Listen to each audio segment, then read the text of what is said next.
She comforted me and let me stay with her until morning. That morning, I did some research on what it was and realized that it was sleep paralysis. Let's go read the story. They said it happened to many people, so I just thought it was a normal occurrence. Weeks, months, and years passed. It still happened to me, but I was not scared of it anymore because I got used to it. I already knew what to do when it happened to me. A few years later, my parents left the house to work overseas. So it was just me, my younger brother, and my older male cousin in our house. One afternoon, What is this? I was Yo, playing computer game tournaments double name. and needed some sleep. So I decided that I wouldn't go with them. I told them that I would catch up with them in the evening. I can't see. I can't see. I can't see. Sleep paralysis occurred. I can't see anything. Really It's so dark. me off because I needed some rest so I could go to the birthday party and not look tired. I couldn't move my body but could still see the surrounding area. But then something was different. There she was. I saw the silhouette of a woman. She was wearing a black dress. I couldn't tell if she was wearing a veil or it was just her long hair that almost covered her face. And furthermore, I couldn't completely see her face because it was all blurry. I was so scared. What was going on here? She was just standing by the door looking at me as I struggled to wake myself up. She looked like she was smiling, and all of a sudden It's so she stressful. jumped towards me and grabbed me. She was trying to get inside my body. I resisted and struggled, but couldn't scream at all. After some struggling, I was able to push her back and woke myself up. I screamed and was really scared, so I left the house and went to the birthday party. All my cousins asked me what happened, and I explained it to them. They gave me some advice to just pray before I go to bed. So I took their advice and prayed, but it didn't work at all. It was really scary because it was the first time that I saw someone or something. 2 years later, me and my brother moved to Italy with my parents, and we shared the same room. And one night, I went to sleep, but my brother was still awake, playing computer games. Again, I saw the same dark figure of a woman from the back of the house. She was at my feet, grabbing my legs and trying to pull me down. I tried to struggle and really wanted to scream for help to my brother, but I couldn't do it. I could see my brother looking at me with a confused face. He thought that maybe I was just dreaming and talking in my sleep. The idiot even laughed at me. I was just trying to resist and not get pulled by the dark-figured woman, and after some struggling, I was able to wake myself up. But this time, I still saw the dark-figured woman, but my brother couldn't. No, EJ. I pointed my finger at it, but my brother still didn't see anything. He just said there was nobody there. And seconds or minutes later, it slowly faded. I told my mother about it, and she didn't really believe me and even told me that it was because I didn't go to church and pray. Another night, sleep paralysis occurred again, and I saw this woman again. She was really close to me. I still couldn't see her face. It was blurry. And this time, she literally talked to me.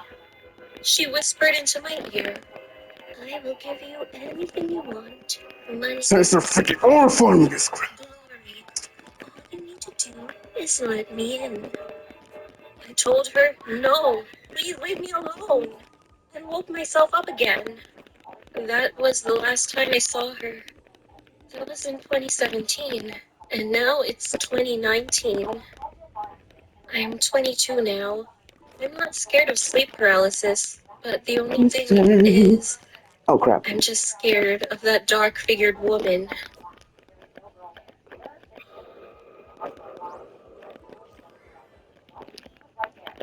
Got this. Got this. My name is Dan. 7 Yo. years ago, I moved out of my parents' house once I started making a steady paycheck. I'm a plumber, and one day I had to go to someone's house to fix some pipes. There was a married couple and their daughter living there. Their daughter was 22 at the time. She was 6 months older than me, and her name was Amanda. While I was working, she was talking to me, asking if I was single and stuff like that. Holy, yo, yo, my hands are dying. This is my first time. We were 3 months into our relationship, and stuff started to get out of hand. She was always getting mad and annoyed so easily. She always started arguments, and so on.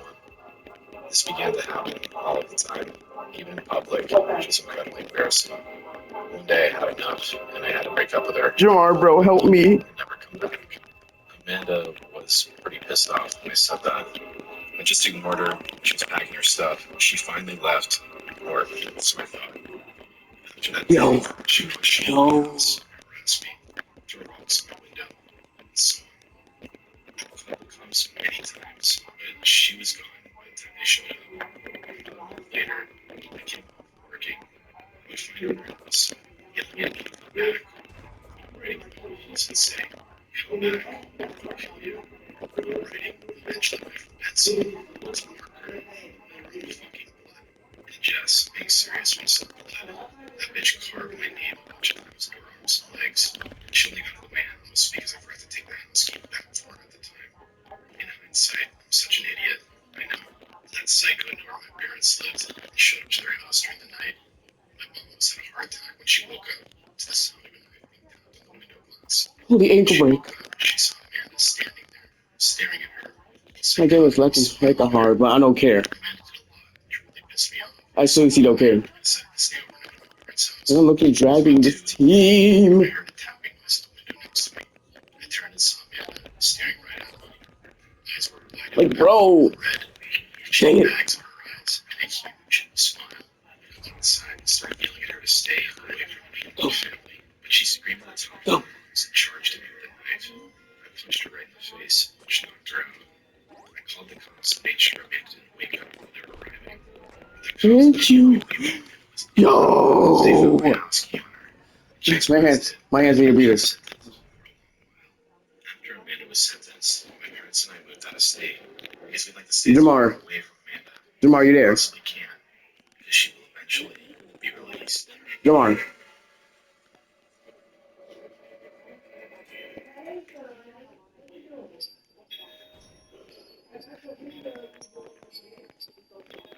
This happened to me at the beginning of this year, just after I lost my husband to meningitis. I had moved in with my father and taken a job at a local hotel. It was a nice Again? job that wasn't very stressful, and it was also nice to me in my grief-stricken state. The job was the night shift front desk manager position. So I was watching scary movies or listening to creepy podcasts that seemed to help keep me awake. My husband had never liked scary things like I did, so it was nice getting back to something that was mine. Being the night worker, I was always by myself during my shift. The hotel was new, so it wasn't creepy to be by myself, especially since there was always someone around as far as guests went, and on top of that, my boss was always a phone call away. I knew I'd have backup if needed. Anyway, it was a night like any other. I was in the back office behind the desk, watching the cameras and listening to a podcast while twirling a pen around, waiting for hours to tick away. The hotel was pretty empty, so I felt more alone than usual. I looked down at my phone as my podcast ended and went to pick another one when I noticed movement outside the building on the cameras. A guest was walking in.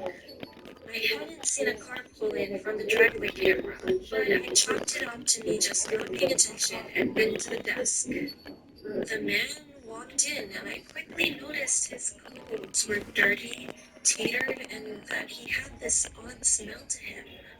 Metallic smelling. I shook off the weird feeling and looked up at his face before greeting him. And I noticed that his eyes weren't on me, but the wall behind, just above me. I followed his gaze, wondering what he could be looking at, but there wasn't anything there. I was confused. I thought maybe he was lost in thought. I greeted him again. Yo, He still this is so remained stressful. calm. It is so stressful. I kept freaked out, but kept my cool and cleared my throat. Sir, is there something I can help you with? I asked more firmly. Quickly, his eyes flicked down, and those eyes were wide and crazy looking. Light work. This is light It work. startled me enough that I took a small This is step stressful back. and light work. His previously blank expression grew into that of a crazed, wide smile. He was missing teeth, and the second his lips parted, I could smell his rotten breath. It made my stomach Oh. churn. Yo, I could open my mouth. I watched W him you seem I ever slowly had. down my body, as if he were undressing me with his eyes. Then his eyes moved to my hand, and his smile faded into a hate-filled Only weave? glare. His eyes were on my wedding ring. Well, yes, I still wore it, No. as I wasn't ready to give it up yet. What the heck is that? He asked, his voice thick and gruff and full of anger. My wedding ring, sir. I'm married, I said, thinking maybe he was drunk. His glare got worse as his eyes met mine again. Married? You lying bitch! You never told me you were married! You lied to me! Sir, I don't know what you're talking about, and I'm afraid that I'm going to have to ask you to leave. I was so scared at that moment, but tried desperately not to cry. He was still shouting at me. So, you're kicking me out of my own home? You're a little hussy. I'm taking what's owed to me. Get over here. He reached across the counter to try and grab me, and I let out a scream, stumbled back, Yo, over my long skirt. I crawled quickly for the office door as he rushed to the counter. He grabbed my shirt, tearing it down the back as I went to slam the door shut. oh my god. His hand making him scream in pain as I heard the bones break. As he let me go, I managed to finally shut and lock it before going into my boss's office. And as I dialed 911, I could hear him screaming at the office door, kicking as hard as he could to get it open. The operator stayed on the phone with me until the cops arrived. Oh my god, I almost died. 3 I almost died. girls and a taser gun to take him down and get him in the car. When everything was safe, I was sat down for a statement. No. My boss and father were called. As my father was getting me into his truck, I heard an officer say that the man was a highly wanted man from Florida who had escaped a psychiatric facility. After he escaped the facility, he went looking for young brunette girls who were heavyset like me, or rather like his late wife. He had killed her Bro, and it's cut because her of that eyes thing, and bro. breasts, and done the same to 2 other girls in Alabama, so I could only guess he planned to do the same to me. Thank God for strong deadbolts and all of the police officers. I used to work at a call center company, and my shift started at 11 p.m. Since training, I'd heard a lot of ghost stories about our building. Of course, I didn't believe them, and I really wouldn't have cared anyway because all I cared about was work. One night, I went on a short break to go to the comfort room. Our office is located at the left corner of the building, and usually it's quite dark compared to the other office corners. I normally use the comfort room in the middle of our building because it's bigger and a lot of people go there. But since it was just a short break, I chose to use the executive's comfort room because it was much closer. Besides, it was always clean and looked a lot nicer compared to the other ones. When you enter the comfort room, the first thing you see on your right side are 2 sinks, a large mirror, and 2 lights above them. Then there are 3 cubicles on the right side and 2 cubicles on the left side of the room. When I entered, I noticed that the room was a little bit darker